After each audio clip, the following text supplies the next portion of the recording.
Listen, I'm Shy Stella from the fringes. I'm from the city where connected strangers form hinges.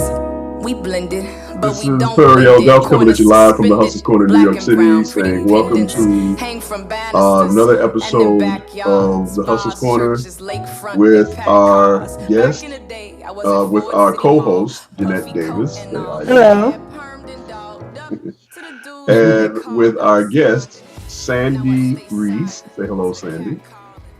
Hello.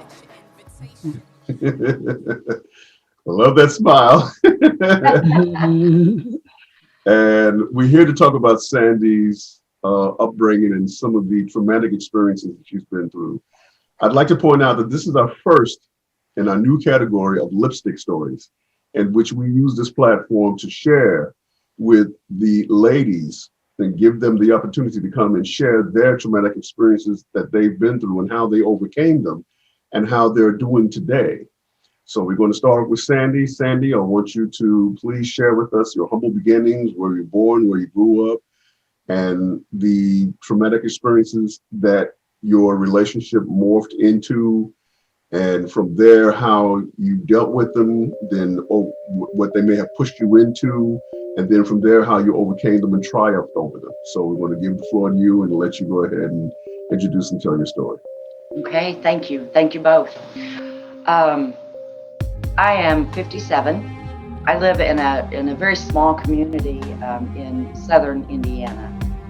My parents both were raised in the Appalachian Mountains, eastern Kentucky. And my grandfather and my father were both preachers in a very conservative church. It was a hard life for my parents growing up. And I think perhaps that's why it parlayed in from my father, the way that he ended up treating me. But I remember being at church as a young girl and going to the restroom to vomit because my nerves were so bad. My father was physically abusive. He also was sexually abusive, not to all of us. There were several of us, 6, but I was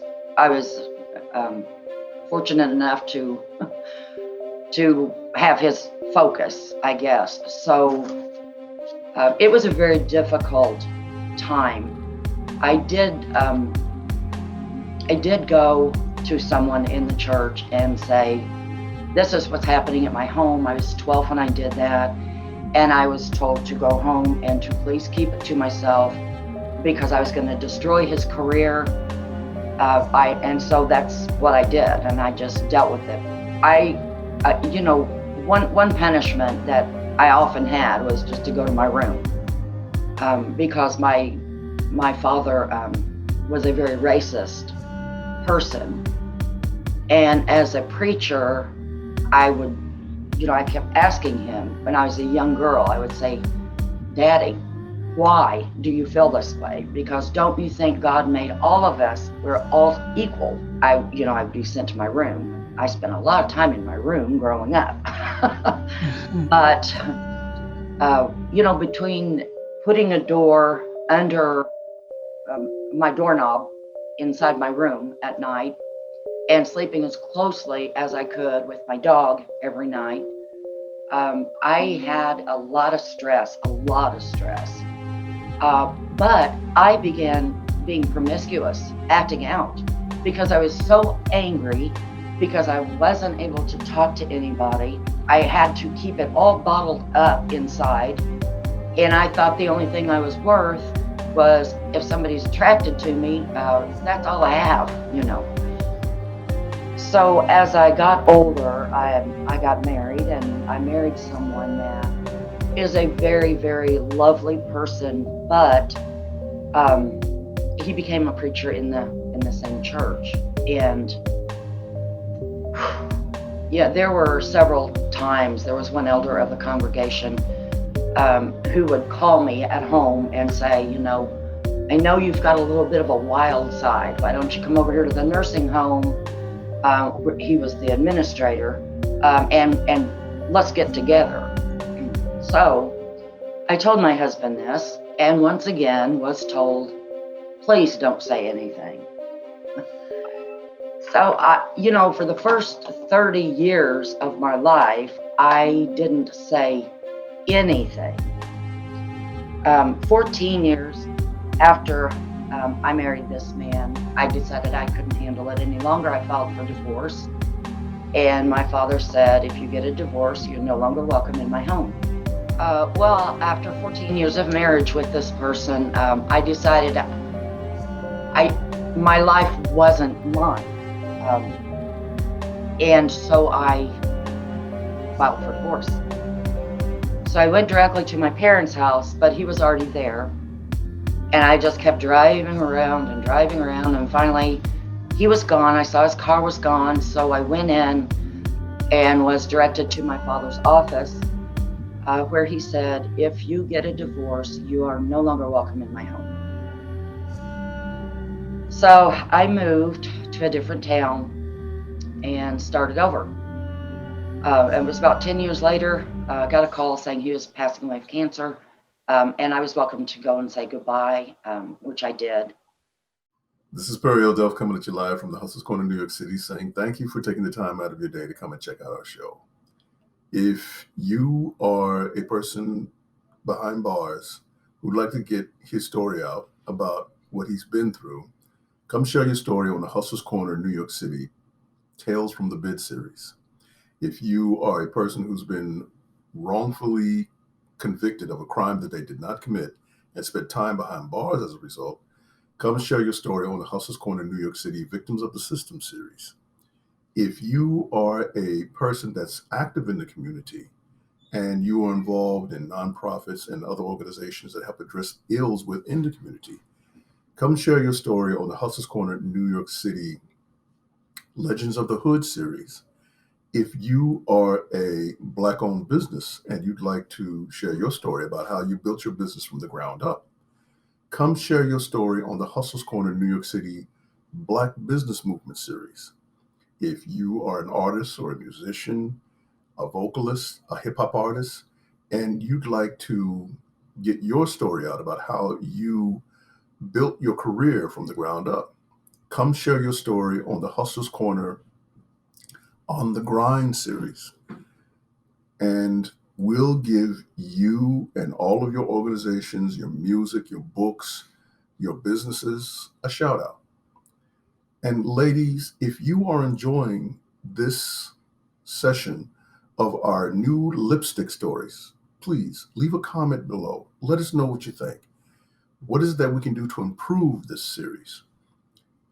What is it about this series that you would like to see us change? Most of all, tell us if you like it or not. And if you really enjoy this show, show your love. Smash that like button, share, leave a comment, and most of all, subscribe. Thank you so much for joining us here at the Hustler's Corner, New York City. Back to the show.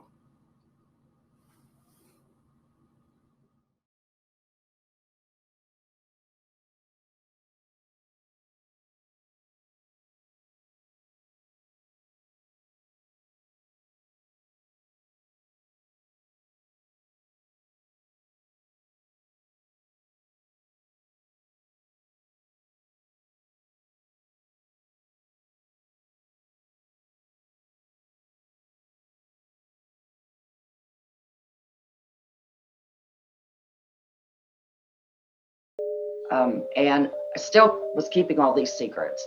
So in time, my mother and some of my sisters, some of the family already, had cut themselves off, my immediate family.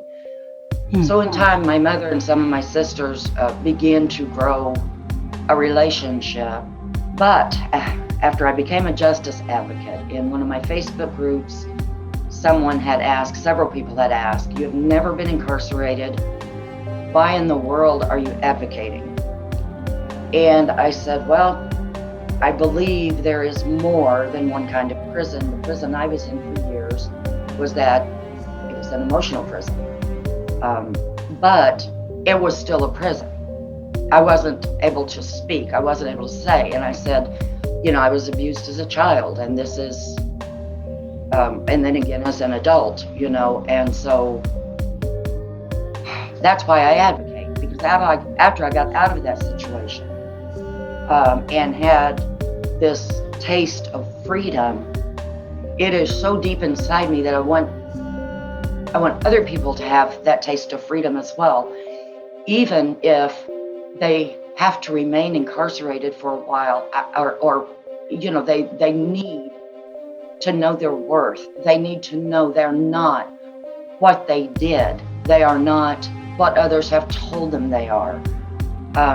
So many of our beliefs, we are, they're grounded in us from childhood. We don't even question them to try to figure out, is this really how I feel or not? So I really had to start taking my beliefs and looking at them and just throwing so many of them out that I thought were mine, and they weren't. After the 14 years, then I finally remarried, and this person, I ended up having to move into a shelter with my 2 daughters under protection for 6 months. Wow. And that's where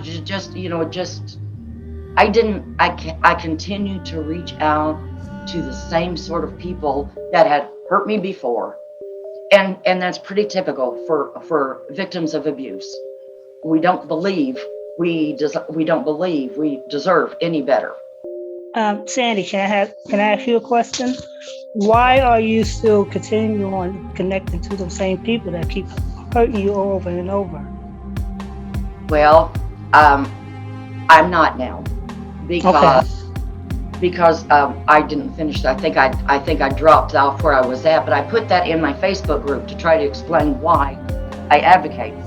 Even though I never mentioned the name of my father or the name of the church, my mother saw it, contacted my sister. I got a horrible message from my sister. My mother told me I might as well block my family. I was, I was a humiliation. What happens in the home stays in the home.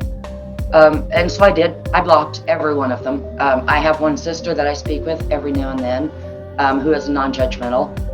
I even had to block my uncle 2 weeks ago because he got on one of my Facebook groups, and I had made a post saying if we don't all work together and hope for rehabilitation, then we're not going to change as society. All right, I want to ask you something, but before I ask you that, I want to say to the audience, what Sandy has just explained here is something that I find is very common within communities across America, and they're very common across ethnic lines. What Sandy has just explained also has happened many, many, many times to women within the Black community as well. Once again, I want to point this out, as both Black people and white people having common threads. You really don't realize how common the things that we go through are the same. Now, Sandy, I want to ask you something. You don't have to answer this question if you don't want to. I understand and I feel from you explaining yourself that it's very, it's heartfelt, and that it takes a considerable amount of strength to be able to bring this forth and explain what you were saying.